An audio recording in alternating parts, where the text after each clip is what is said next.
Hi guys, welcome back to my channel. Today I want to share 5 parenting shifts that completely changed around my whole household since 5 months ago. I have a 5-year-old, a 3-year-old, and a 2-year-old. I was feeling super overwhelmed, overstimulated on a daily basis. I just felt very stuck. I really did not want to be reactive and I didn't want to be yelling in my household. I just desired peace and confidence, but I just didn't feel like I quite had the tools to get there. You know, like I tried the gentle parenting and certain aspects of it I do like, but some of it didn't fully click or work with my kids. So there was something more that I felt like I needed. And Richie ended up sending me like a short Instagram reel of this woman named Lisa Bunnage. She's a parenting educator. It's called Brat Busters. I don't try and micromanage kids at all. You can do whatever you want, but if you make a poor choice, there'll be a consequence. That's how I act. The rest of the time, I'm fun. I'm laughing with them. When you're disciplining a child, it's all business. There's no emotions. None. When you're playing, it's all crazy. I used to chase my kids around the house with underpants on my head. Fun is their love language. Play is their love language. But if they had acted out or gotten too wild, I probably wouldn't have said anything. I just would have taken the underpants off my head and I would have said, we'll try again tomorrow. Message received. You think they would have acted out the next day?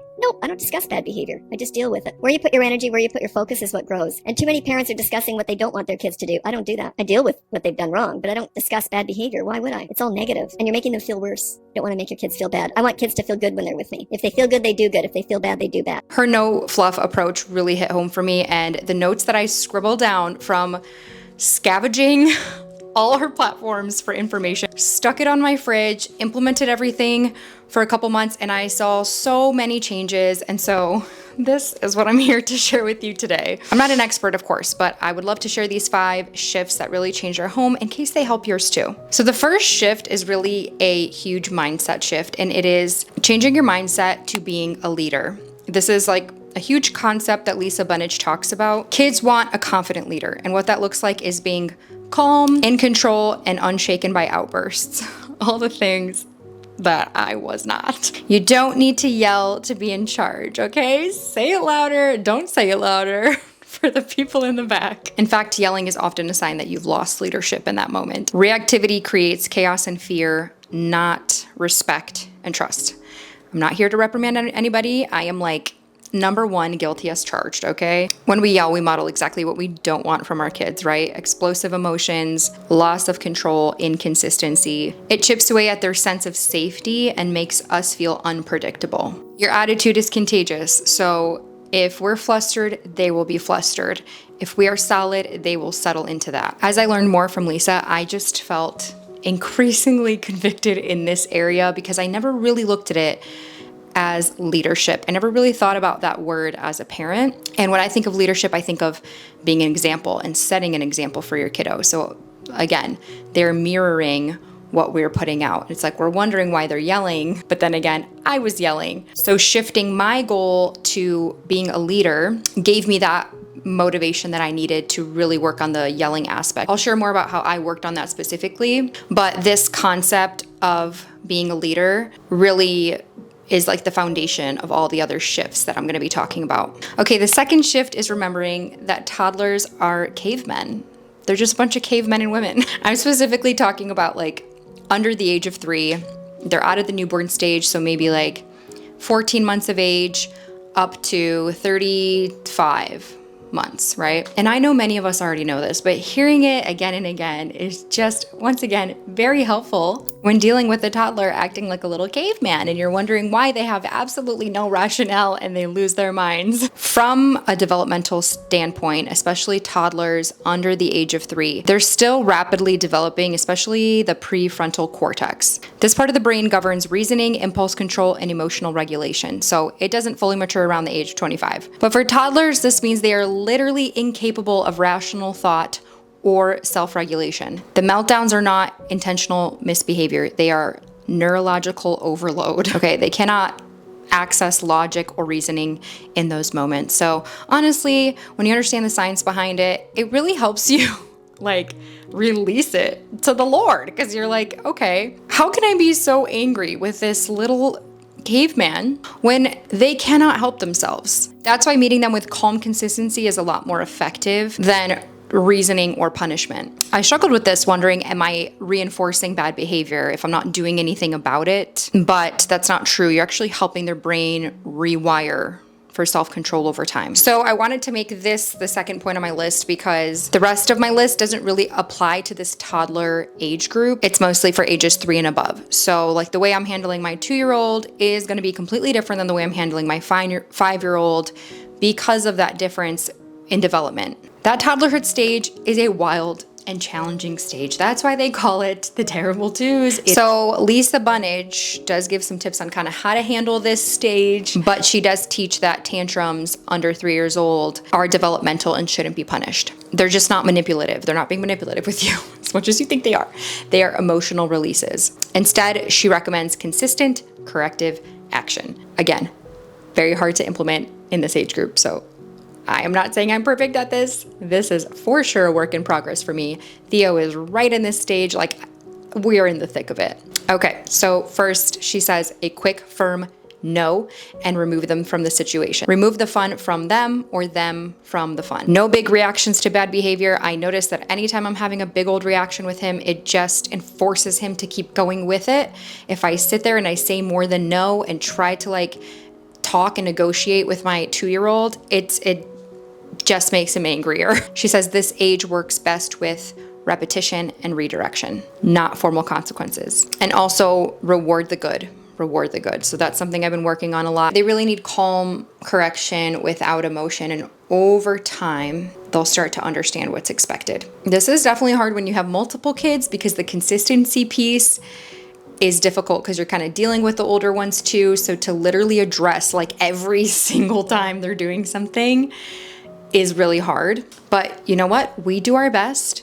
And over time, it does start to make a difference. This age really challenges my patience the most. And I have to remind myself, like, this is training for me too, because I can either lose it on him every day and yell and get mad, but then now I'm just reinforcing that habit of yelling and being angry instead of working on this habit of patience and talking calmly and lovingly, so that once he's out of that really difficult 3-year-old stage and we're moving into like this next part of using the behavior board, I have trained myself up to handle things more calmly and better. And so it's just like this process can really refine you if you allow it to, and if you really do that hard work of really changing yourself from within and from maybe some things that were a normal part of your life growing up, but you want to change that for your children in the next generation, and so on and so forth. Let's move on to number 3 shift that I made, which was creating a behavior board. This is like the main part of what Lisa Bunnage teaches. I don't want to take any credit for this, but we're going to shift our focus to ages 3 and over and building more structure. You can start this a little bit sooner if you feel like your child is maturing and is starting to kind of understand consequences and starting to communicate. I think she talks a little bit more about that in detail, but for the most part, it's ages 3 and up. It's a pretty straightforward chart. I created mine in PicMonkey. So I'll show you a little B-roll of this. You have one specific behavior for each family member, and yes, that includes the parents. I love this. That ties back into that leadership piece. We're literally modeling accountability and being an example for our kids, and we have consequences as well. You make one row writing down each person's name in the family, one rule that you're gonna focus on for the time being, and one associated consequence for that specific rule if it's broken. When I was stuck in that pit 5 months ago, this right here is what helped me stop that yelling habit, because it was just, I was like on a streak of just, you know, like here and there it happens sometimes, but like that season of my life was a long streak that I was having a lot of trouble breaking. And because I had myself on here, my rule was no yelling. My consequence was play hide and seek for 30 minutes with the kids if I yell. I knew it was on here. It just made me want to follow my rule because I wanted the kids to take this board seriously. After a few weeks of having this, I wasn't yelling anymore. Like I got out of that habit, and the norm in the household now switched to not yelling that. And so it almost became weird. Like if I did have a day where I yelled, you know, because I finally just got out of that bad streak. Richie had the same thing. No yelling, play hide and seek for 30 minutes. Now I don't want to say exactly what each kid was struggling with. I just don't want to like give out too much information. But one of my kiddos was struggling with being yelling, But I didn't want to write no yelling because when I was doing my research on Brat Busters, Lisa mentioned not to put no yelling as a rule because that counts as like an attitude thing, and their attitudes will improve over time as you become a better leader, which I understand now because so much has changed in my children's attitudes since I started this whole board. But because that specific kid's main issue we were truly dealing with at the time was a yelling issue, we wrote down no being angry mean to people. So that includes like yelling and hitting. And the consequence for that was you have 15 minutes on the timer to clean the breakfast nook floor, or if you don't complete it, no TV for 24 hours. And then my other kiddo, it was no hitting because that was the main issue they were struggling with at the time with their sibling. And the consequence was you have 15 minutes on a timer to pick up the living room or bedroom, whatever was messy is what I would assign, or no TV for 24 hours. So the way it works is you do the timer consequence. They have 15 minutes to get it done, and you can like buy a little timer off Amazon, which was super handy for them to see. If they didn't complete it within that allotted time, then you move on to the no TV, or Lisa says like 24-hour media blackout, but like the only media our children have is TV. So that's how we phrased it. But essentially, as long as they finish that consequence within that 15 minutes, we do not move on to the no TV thing. That is literally like the backup if they choose to not do the consequence. I hope that makes sense. And you can be as specific as you want with your rule, depending on what it is that your kiddo is struggling at that time. We did not move on to changing the rule until I saw consistent behavior and change in these specific things. Okay, I want to give a quick note about consequences before we get into more of the details on that. I used to feel unsure about giving consequences because I remember, I think it was Gentle Parenting, and then like a few other resources I saw was saying that the consequence has to be directly correlated to the misbehavior. So for example, if they use a toy and they throw it, you take away that specific toy, that's the consequence, and it's related to it. So they like associate the two, and then that's more successful. But I would struggle with that because let's say like my kid hit their sibling, but there's no toy involved there. So I can't really take anything away that's related to the specific behavior in that moment. Or like, don't give them a chore as a consequence because then they're gonna start to hate chores. Like I've just heard so many things that made me question my decisions on how to do consequences. Okay, so that was kind of where I felt confused. But Lisa helped me understand that the consequence doesn't have to be perfectly connected to the action. What matters is that the child is seeing a consistent outcome to their choices. It's building the understanding that behavior matters and that you mean what you say. A better way that I've been thinking about it is if they have poor behavior, then their consequence includes them doing something good. They're doing something good whenever they do something bad. Okay, so even if it's just like brushing your mom's hair, she was joking about how she would have on her behavior board, you have to brush mom's hair for 15 minutes if you hit your sibling or something like that. Like it has something to do with their sibling and it's just brushing someone's hair, but it's a consequence, it's something. After I felt like, okay, they are doing a great job on this behavior board, we've had very consistent change in those specific rules, I moved on to create a new one. Me and Richie still had the no yelling, and then they had follow mealtime routine, which was just very specific things they already know about mealtime. If they didn't do it, they'd have 15 minutes to clean up. After this went really well for a few weeks, then we did put your shoes away within 5 minutes of coming into the house because that was like another thing they struggled with. After that behavior board, so there was 3 total, I didn't continue making these and putting them up on my fridge anymore because I didn't need to. They just kind of understood, like if you're not gonna do something, there's a consequence that will happen, and everything just changed. Their attitudes changed. They were listening better. Like, of course it wasn't perfect and we still have our days, but it wasn't to the point where I needed to literally put this on the fridge and like remind them of this thing every day. I felt how me being a better leader truly was changing their attitudes and their response to me.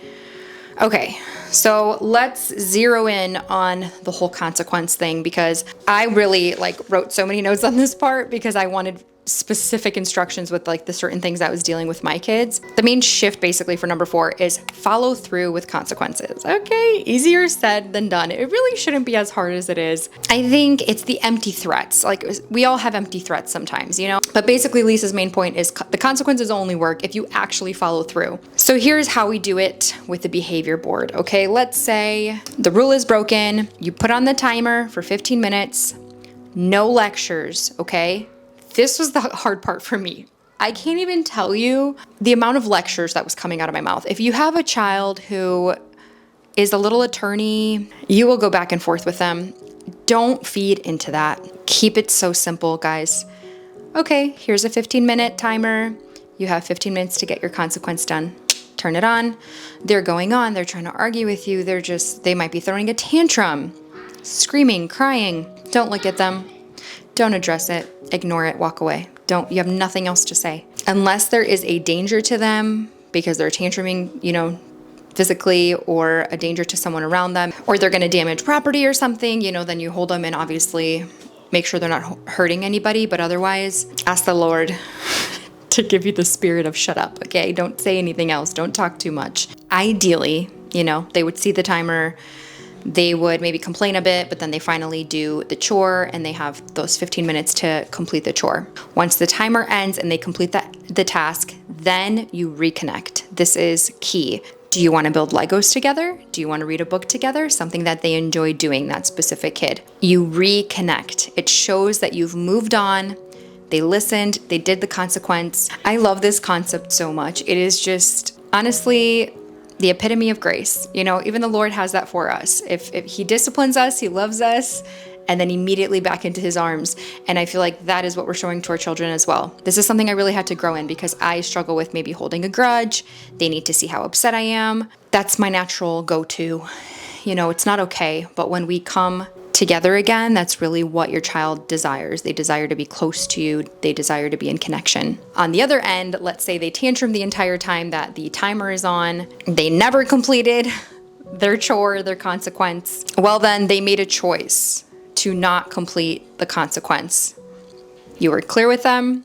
You told them what's going to happen if they don't. At that point, it escalates then to like the 24-hour media blackout. So if you don't watch TV in your home, and this isn't even something that you can implement, I don't know, you might need to think of something else that like they're really looking forward to, or that would be consequence worthy to take away for 24 hours. I also used to hear that, you know, don't use TV as a tool, as a consequence, because you want TV to be neutral. You don't want it to be like good or bad, a privilege or a consequence. But honestly, with this system, it was only like the first couple weeks of doing it that we even had to mention the TV blackout thing. Because once we got past the hard part, which was like the first full month of doing this, after that, we didn't even have to mention no TV anymore because they would complete their consequence all the time. So that wasn't even a thing. So it's almost like TV has become neutral again, and it's not really a big deal. I want to talk a little bit about in public, situations in public, because this is something that at that time I was really struggling with. If my kids are at a friend's for a play date and one breaks a rule on their behavior board, but I'm not really home at that point to like give the consequence right away, right? Like I can't have them clean the breakfast nook if we're at somebody's house. I would let them know at the house, we're gonna chat later, okay? And right when we get home, that's when the consequences immediately put in place. You have 15 minutes to clean the breakfast nook. So it will be addressed, but later. I think in some circumstances, I would actually leave that place. For example, the store. I feel like that's a place I can leave pretty much immediately in order to make sure I'm following through on my consequence. So what happened with us when we started this behavior board, went to the store, one of my kids got upset, and I don't even remember exactly what it was, but they did kind of yell, okay, out loud in the store. Of course, this is embarrassing. Of course, my go-to is like, oh my gosh, people are watching. Like, I need to reprimand him in public and make a big show of it because people need to know that I am not happy with my child about this. Do you guys ever feel that pressure? The talk, right? Usually before you get into the store, these are the rules. If you tantrum, if you yell, we're going to have to leave right away, right? Everybody agreed. The rules were clear. I had to follow through. Don't make a rule if you're not going to follow through on it. That's the big thing too. So I knew if I was going to leave the store early, that kid would tantrum all the way out. They would cry and yell all the way out of that store, which is even more mortifying, right? But I was like, well, the alternative is to just stay here so that I don't have to deal with that embarrassment. But then I'm not even following the behavior board, you know? Gathered all 3 of my kids. The other 2 were not happy we were leaving, but I said, we gotta go. In the case of a friend's house, I maybe wouldn't be able to leave that early, but at the store, we can leave right now. So I took that opportunity to implement this new strategy. People are looking at me and I'm like, you know what? It's now or like, I need to just do this. I gotta stop threatening, just do the thing. Paid for our stuff, cried all the way out to the car. Fine, got home. I said, we talked about not doing this in the store. You did it. We left like we said we would. Here we are at home, 15 minutes on the timer to do your consequence. And guess what? Never did that in a store or in public again. It's been 5 months. Before that time, it was happening frequently. Not like crazy bad, but just outbursts. Finally held my dang ground there, guys. Listen, you might be telling me, yeah, duh, Nicole, like you should have held your ground to begin with. Or you might be saying, oh, I would have showed that kid what's up. You know, I don't want to handle it that way. That for me is a win. So I think you kind of assess the situation in public, depending on where it is. Sometimes you leave right away. Sometimes that might not make sense because you don't want to punish your other kids by making all of you leave. Obviously use your discernment and judgment there. Okay, number 5, I want to just leave you with a few tidbits on the power of language and some of the language changes that I made. And I wrote a lot of these out on my Post-its as well because I wanted to just have it on the fridge and be able to like very quickly access in some high stress moments where I was trying to figure out a better way to word things with my kids or address things. A lot of these are from online educators and also this parenting course that I did last year. So that's more so where I kind of came up with this. But replacing the word if with when or after, so that it is kind of taking away from the bribery language, which I try to avoid. You know, sometimes we throw in a little bribe, but kids are asking, can we go outside and play? Can we go to the park? Yes. After you clean up, we can go to the park. After you clean up, you can watch a show. Instead of, if you clean up, you can watch TV. Something about that language change is just helpful, I think. Offer choices within limits. This is a big one, especially for young ones who are just trying to find some power in something. You can wear this or that. It's your choice. You get to choose. You decide. Give them little choices here and there. Use natural or logical consequences. I use this a lot because I've got some kids who really, they have to see for themselves if they do something, if it's really gonna like be a good choice or not. Even though I tell them, don't do that, you're gonna get hurt. And they're like, well, they want to see for themselves, right? That's just how some personalities are. I like to say, if you choose X, Y might happen. Is that what you want? Usually when I say that, they'll say, no, that's not what I want. And then they'll change their mind. With whining, that was a big issue. We try to say, we're not a family of whiners. I told them that a lot. We don't whine in this family. I dealt with whining for years straight with one of my children. Years of it.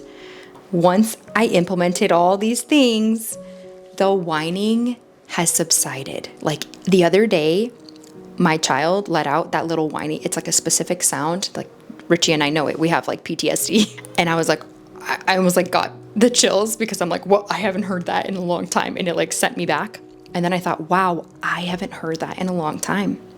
So truly what Lisa talks about with how the attitude changes once the leadership changes, I witnessed with my own eyes. But the other thing is, like, we will say, if they have a whiny voice, I don't respond to whining, or I only respond to a big kid voice.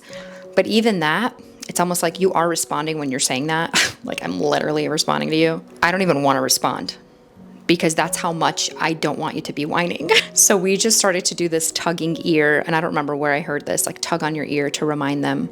If they're talking to me in a whiny voice, I'm not even answering. I'm just tugging on my ear.